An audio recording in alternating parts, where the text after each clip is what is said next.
প্রতিবেশী দেশের সহিংসতায় ব্যথিত ভারতের প্রখ্যাত শিল্পী সুদর্শন পট্টনায়ক শান্তির বার্তা নিয়ে তিনি বেছে নিয়েছেন তার চেনা মাধ্যম বালু।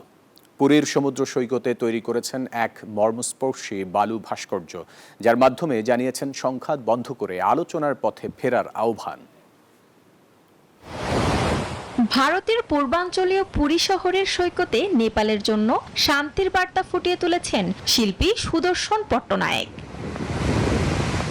তার শিল্পকর্মে দেখা যাচ্ছে নেপালের জ্বলন্ত পার্লামেন্ট ভবন। এর পাশেই তিনি বালুতে লিখেছেন প্রেইং ফর পিস নেপাল, অর্থাৎ নেপালের জন্য শান্তির প্রার্থনা। নিজের এই অভিনব শিল্পকর্মের মাধ্যমে বিবদমান সকল পক্ষকে শান্তিপূর্ণ আলোচনার মাধ্যমে সংকট সমাধানের আহ্বান জানিয়েছেন তিনি। Desk report, news 24।